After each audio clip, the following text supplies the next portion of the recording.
Story 1. I've spent many years working in the general aviation industry, handling private jets, crews, and their principals.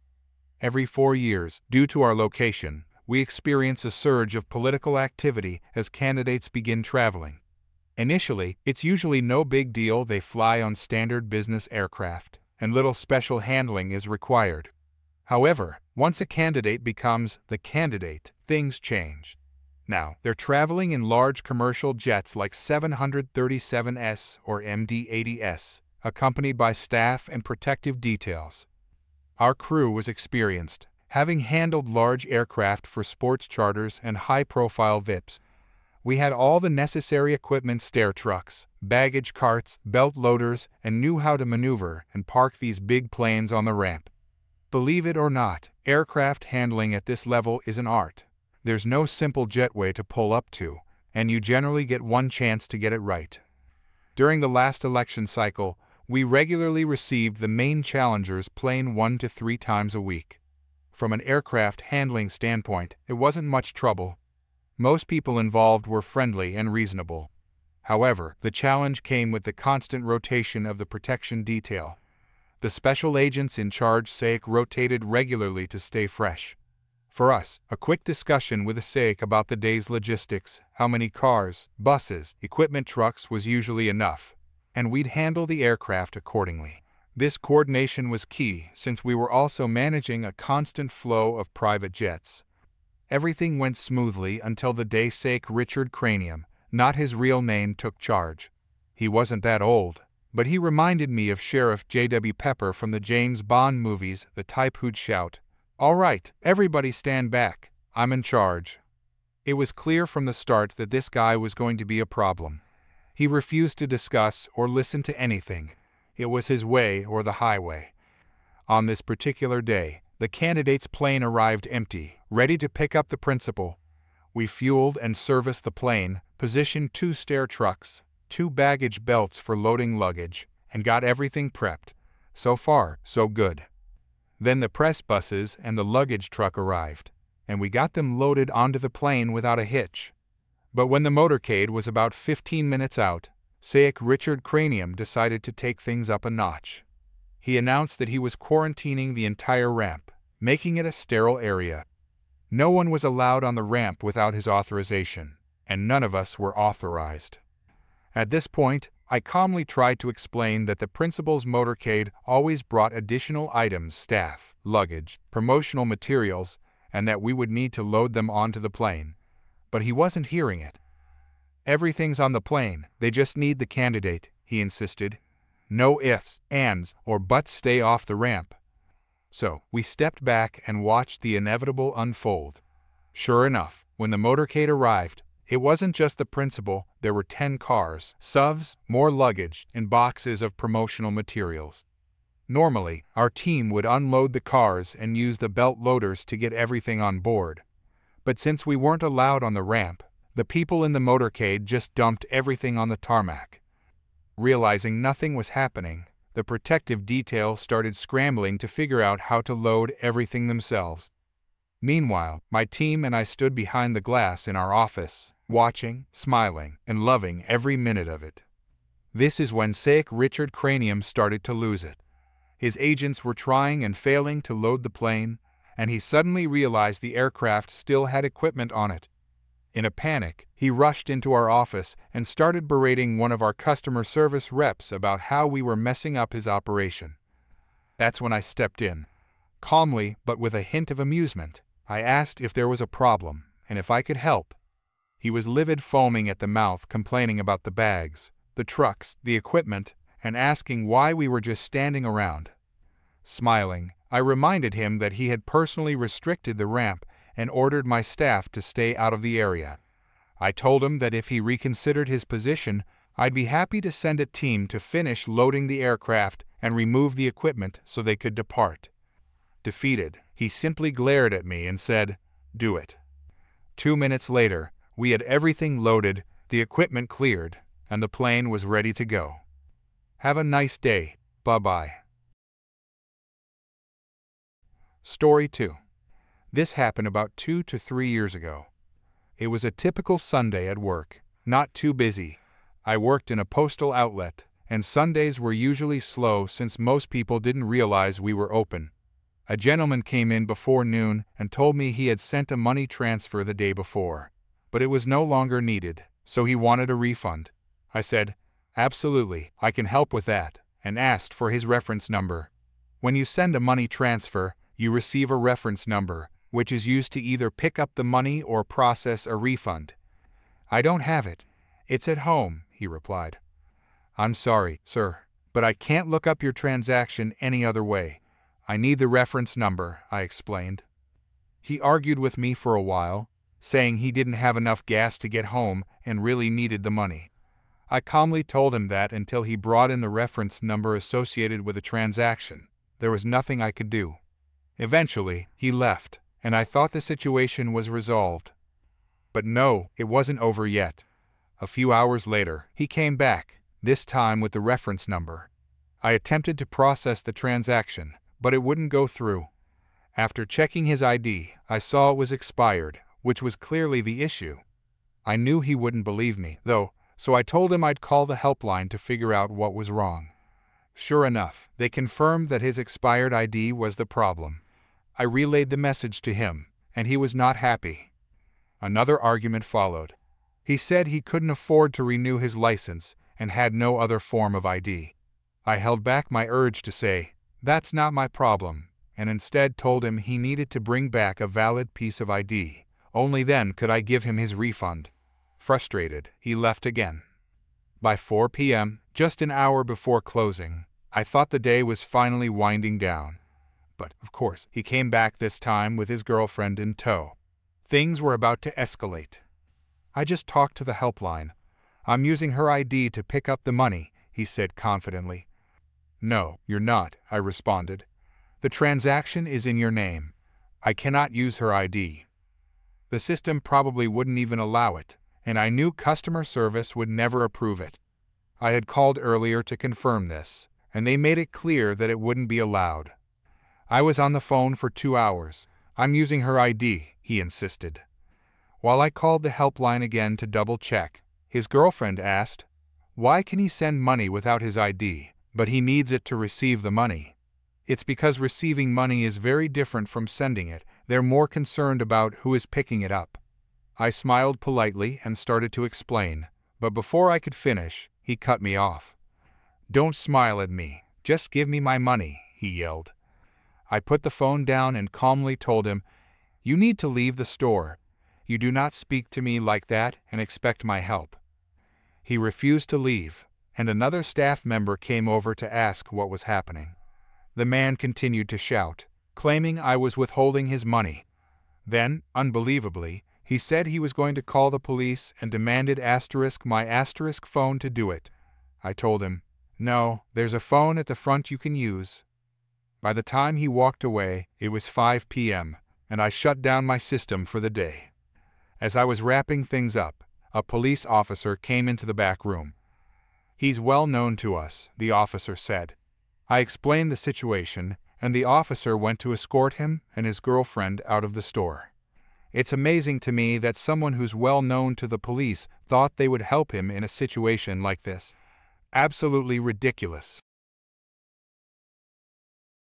Story 3. For context, I work at a retail store, and this incident happened when COVID-19 was just becoming a significant issue around late March to early April. I was working up front, as usual, but on this day, I wasn't stationed in one specific area. Instead, I was covering multiple roles: self-scan, front desk, order pickup/drive up, cashier, and money runner.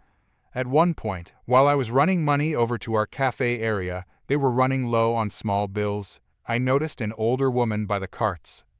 Our store has mobile scooters available for customers who have difficulty walking, usually reserved for the elderly or those with serious leg or foot injuries. This woman appeared to be in her 70s or 80s and was barking at the poor girl responsible for cleaning the carts. She was telling her to hurry up and clean the scooter, claiming she didn't need it cleaned and that the virus was fake news. She also complained that the girl had missed a spot, all while being quite rude. As I walked by, I noticed the woman was pacing back and forth with no apparent difficulty walking.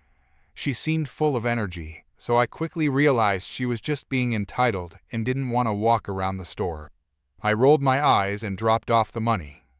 Shortly after, I was asked to cover a cashier break. As I passed by her again, I caught the strong smell of alcohol, so strong it reminded me of a 4th of July barbecue. She had a plastic bag filled with empty beer bottles, and I wasn't sure if the smell was coming from her or the bottles, but I had a sinking feeling that she was going to be trouble. And, of course, I was right. While I was working at the register, the woman, let's call her entitled lady, got into the long line at customer service. That's when it hit me she was trying to return the beer bottles.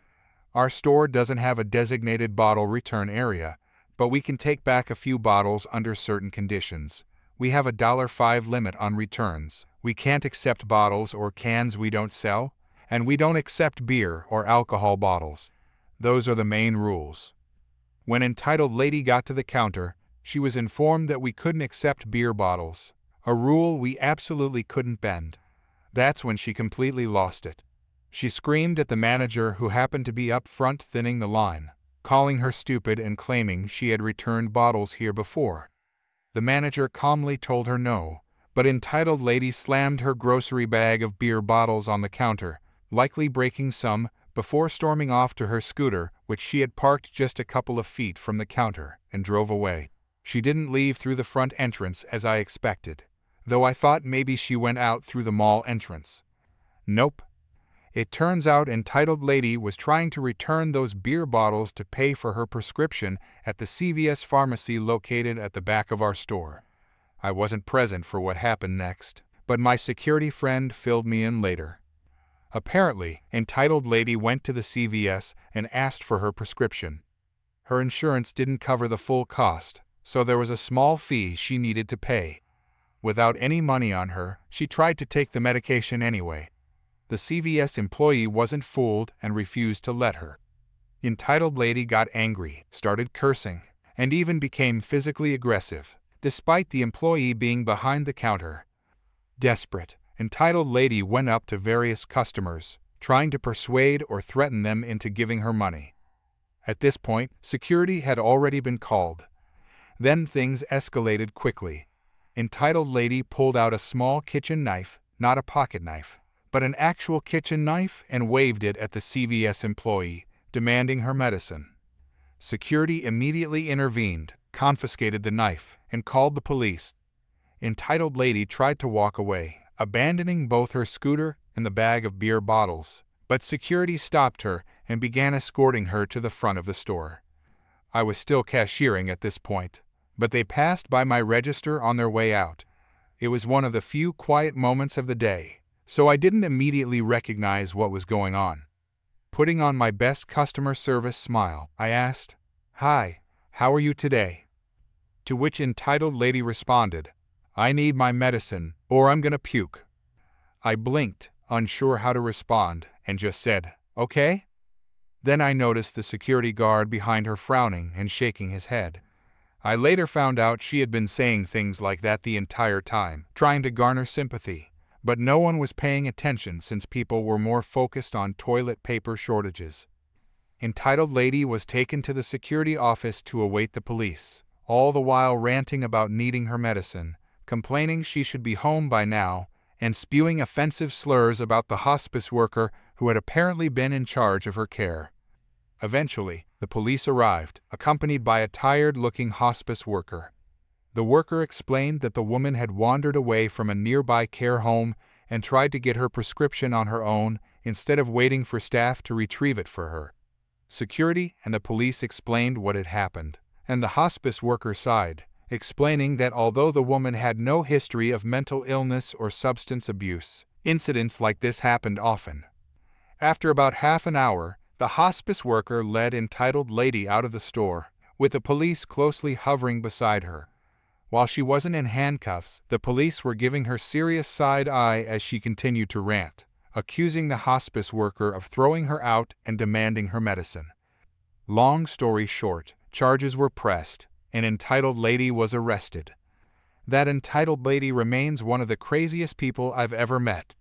I truly hope the hospice worker and care home staff got some extra pay for dealing with her, and that entitled lady eventually got the help she clearly needed. Story 4.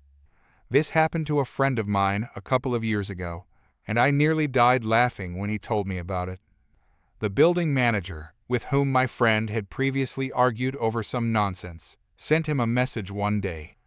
The manager explained that there had been a problem with a repair in another apartment, and as a result, the water had been cut off from both the playground and that apartment to prevent any water damage to the building structure. The manager informed my friend that, unfortunately, they would need to break into his bathroom a bit to make the necessary repairs. Now, the manager also lived in the building and wasn't a professional. He had been elected to the role. He was quite rude in his message, dismissing my friend's concerns about his property rights. Naturally, my friend was upset from the start. Not only was the manager impolite, but he was also pushing to get the work done immediately, without consideration for the fact that my friend worked and had pets, which would make things inconvenient. My friend consulted with lawyer friends, including me, to see what his rights were. The consensus was that he did have to allow access to his apartment for the repairs, but it didn't have to be done on the same day as the notification. While he couldn't delay it forever, the manager's demand for immediate access wasn't necessary. So, my friend acted reasonably, and the repairs were completed quickly. During the process, the repairman informed him that there were 2 water valves in his bathroom. One controlled the water flow to the playground, and the other controlled the water to his apartment. Before leaving, the repairman mentioned that there was going to be a party at the playground the next day, specifically the building manager's party. He said the manager had asked him to make sure the valve for the playground stayed open. "You can count on me," my friend replied, struggling to hide a smile. As you can guess, there was a mysterious water issue during the manager's party the next day. The manager messaged my friend, asking if he had accidentally closed the valve. My friend assured him that he hadn't, and that his own water supply was working just fine thanks to the separate valves. He suggested there might be another problem causing the water issue. Getting desperate, the manager requested access to my friend's apartment to check the valves. "Sure," my friend replied. "You can have access tomorrow." We met at a bar soon after, and my friend told me the whole story. We agreed that giving access the next day was perfectly reasonable. This was after I finally stopped laughing and could breathe again. To this day, I still laugh when I think about the pettiness of the situation. Story 5. My family hails from Gloucester County, Virginia, a region in the southeastern part of the state known as Tidewater. Gloucester sits at the end of the Middle Peninsula, where the York River flows into the Chesapeake Bay. Founded in 1651, Gloucester County had never had an African-American law enforcement officer until my father joined the Sheriff's Department in 1967. It took 216 years for a predominantly black county to finally have representation in law enforcement. But this was the 1960s, after all. One afternoon, a call came in reporting that a sheriff's deputy in the neighboring county of Middlesex had been shot. A manhunt was underway, spanning 3 counties. The chase began in Middlesex, went through King and Queen County, and eventually ended up in northern Gloucester County, in an area called Woods Cross Roads. The entire force, all 4 deputies and the sheriff, were called out to a shack in the woods, where the suspect had been cornered by a pack of hounds and officers from the 2 sheriff's departments that had been pursuing him. On the way to the standoff, the sheriff told my father 2 things he needed to know. 1. The deputy who had been shot had survived surgery, so this was no longer a capital murder case, and 2. The suspect was a black man, and my father would be the one going in to apprehend him. At the time, my father was 25 years old, having recently returned from Temple University in Philadelphia, where he had earned his degree. He came back with his new wife, my mother, and a position in our family business, my grandfather's funeral home. My father was a large man, standing 6'5" and weighing 250 pounds, with a sharp mind and a commanding personality. He had been asked to join the sheriff's department because of his efforts to help peacefully integrate the local schools during desegregation. This was his first manhunt and armed standoff, and he had only been on the job for less than a year. When they arrived at the scene, about 20 other officers were already there, some from Middlesex and some from King and Queen County. They also had dogs with them. My father immediately noticed that these were not the typical police-trained German shepherds or even floppy-eared hounds. These were large mastiffs, complete with spiked collars and drooping jowls that hid mouths full of sharp, bone-crushing teeth. My father could tell right away that these dogs were trained to track and attack black people. He knew this because as he walked through the crowd of officers to get a briefing on the situation, the dogs lunged at him, snarling as though they wanted to tear him apart. My father was wearing the same dark brown shirt, light brown pants, and trooper hat, with the same badge on his chest as every other officer there, but the dogs didn't care. Their handler, an older man with missing teeth, smirked and laughed at my dad. He had never seen a black sheriff's deputy before, and it was clear the others hadn't either, unless they had transported prisoners to Gloucester from neighboring jurisdictions. My father, raised on a farm and unafraid of dogs, simply sidestepped the lunging mastiffs, placed his hand on his service revolver, and stared the handler dead in the eyes. "If you release those dogs before I come back with my prisoner, I'm going to shoot them," my father said calmly. The handler began to retort, "Boy, if you—" But my father immediately unsnapped the restraining clip on his revolver, making it clear he wasn't playing around. The situation was getting tense. At that moment, the sheriff stepped between them and said, "No one is going to shoot anyone unless I say so. Fred," he said, addressing my dad, "I'm telling you right now, go retrieve that prisoner." My dad turned and began walking toward the battered, slant-roofed shack where the suspect was hiding. He announced, "My name is Fred, and I'm with the Gloucester Sheriff's Department. I need to come in and speak with you. I am armed, but that's as much to protect you as it is me. I'm coming in, so don't shoot." When the man in the shack saw my father, he didn't know what to think. My father later said the suspect looked like he didn't know whether to panic or pass out. It was as if he had seen a unicorn, a black police officer coming to protect him. He couldn't believe it. My father approached the window and said, "You need to know that the man you shot didn't die. This is not a capital murder situation. You're not going to end up in Mecklenburg for this, but we need to get both of us out of here alive." Mecklenburg State Penitentiary was where Virginia housed its electric chair, Old Sparky. During the 1960s, Virginia was very much in favor of capital punishment, especially if a black person shot a white officer. My father continued, "There's nothing but teeth and bullets waiting for you outside these walls. If you try to run or shoot your way out, they'll rain a hail of bullets on you, and they won't care if they hit me, too.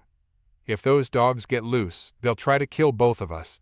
Hand me the weapon, put on these cuffs, and walk out right in front of me." The suspect complied. My father grabbed him by the arm, holding him by the cuffs and the collar, and pushed him toward the door. "I am coming out with my prisoner. Do not shoot or release the dogs," my father yelled as they exited. They walked straight to his car. All the while my father could feel the hateful eyes of the other officers glaring at him. Later, he would reflect that he couldn't tell who they were angrier at, him or the prisoner. They had spent hours chasing the man through the woods, and now my dad wasn't even going to let the dogs have a little fun with him. In their minds, the suspect deserved a good beating, and they all knew it. At this point, my father pulled off what you might call an act of professional revenge, malicious compliance, or simply honoring the prohibition against cruel and unusual punishment. He announced to the sheriff, "I'm taking him straight to lockup, boss." The sheriff agreed, and my dad sped away with the suspect in the back seat, lights and sirens blaring. Some of the other cars tried to follow, but they were packed in too tightly to the road, and my father had been parked closest to the exit. Knowing the other departments couldn't wait to rough up the suspect, or possibly let the dogs get to him, my father wasn't having it. When he reached Route 17, instead of turning north towards Middlesex or King and Queen, he turned south toward Yorktown. At the time, Gloucester's jail was a tiny, colonial-era building, barely more than a few cages. Most prisoners were sent north to Saluda or south across the York River to Yorktown, where they could be held securely. York County deputies hadn't been part of the manhunt and didn't have any reason to harm the prisoner, so that's where my father took him. To ensure the man's safety, my dad even took photos of him with his old 110 film camera and noted in the file that the prisoner had no bruises or injuries when he was brought into custody. He made a big show of it, saying, "So I don't get accused of roughing him up while he was in my custody." This meant that any harm done to the suspect would have to happen after my dad had turned him over. Game, set, and match. The suspect was later convicted of attempted murder and sentenced to life in prison. However, he avoided the electric chair, and he wasn't attacked by vicious dogs while in custody, all because, as my father liked to say, "Son, he shot the sheriff, but he didn't kill the deputy." Story 6.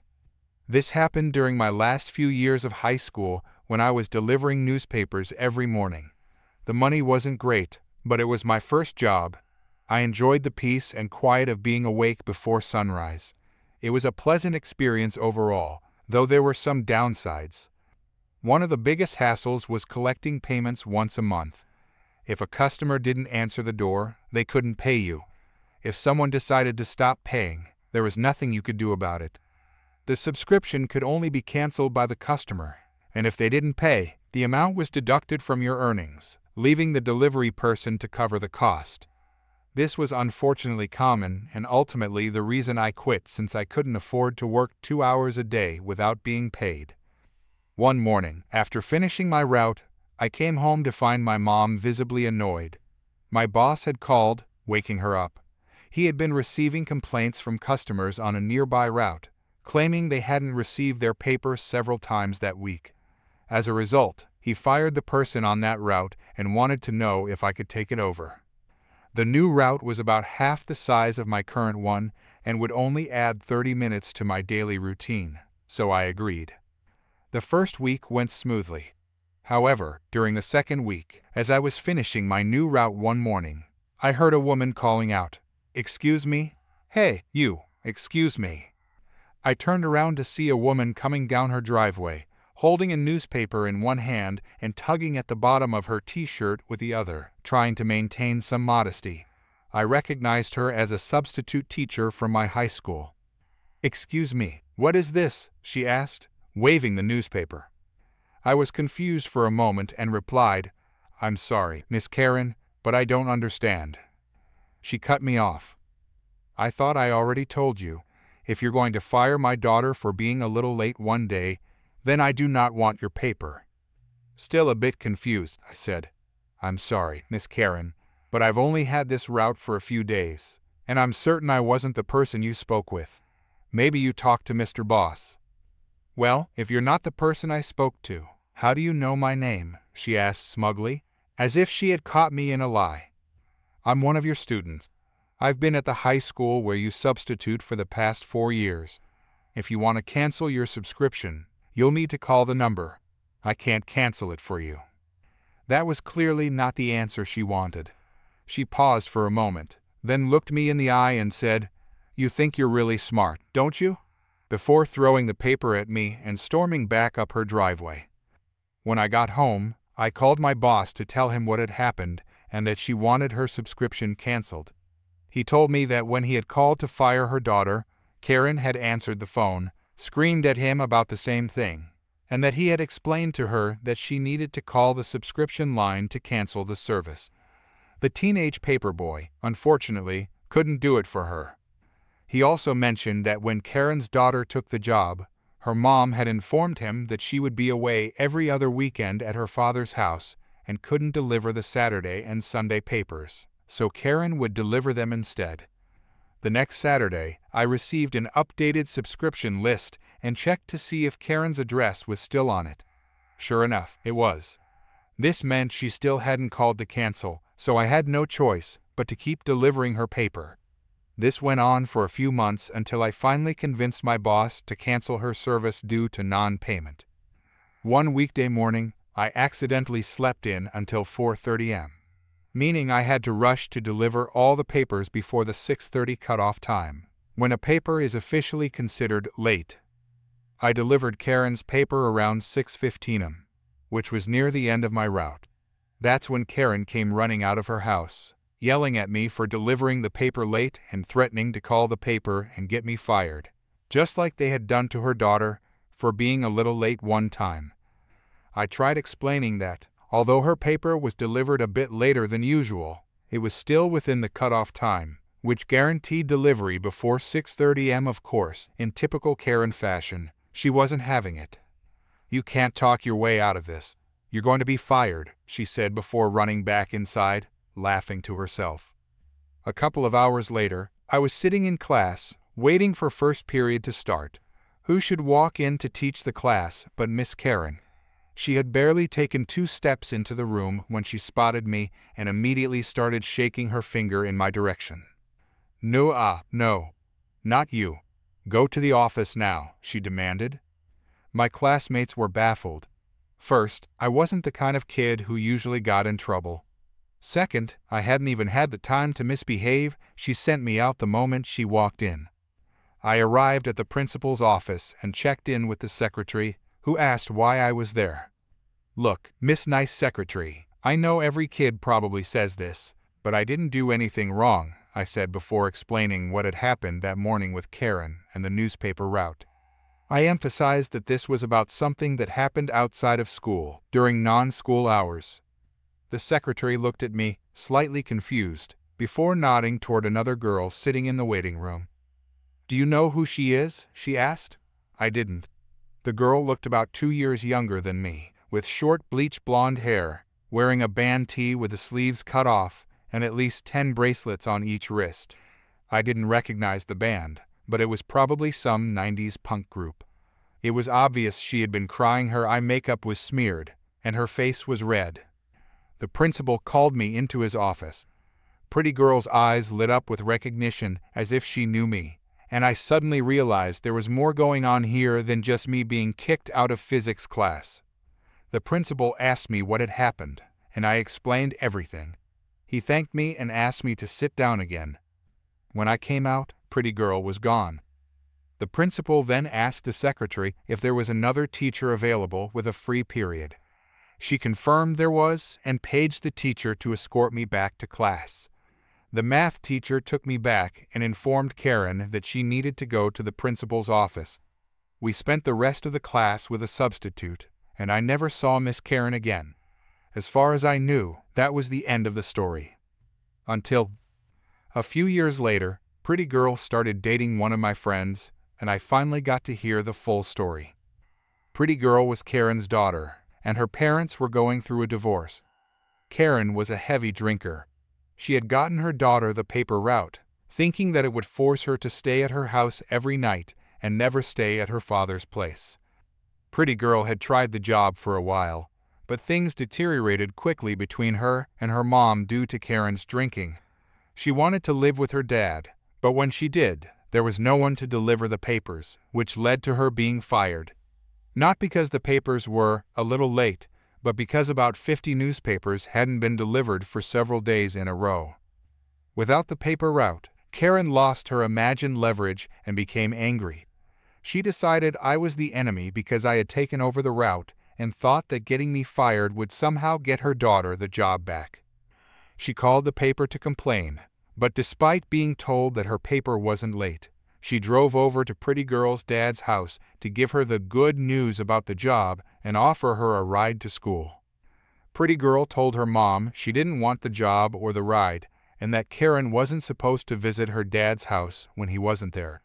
Karen didn't like that and forcibly dragged Pretty girl to the car by her arm.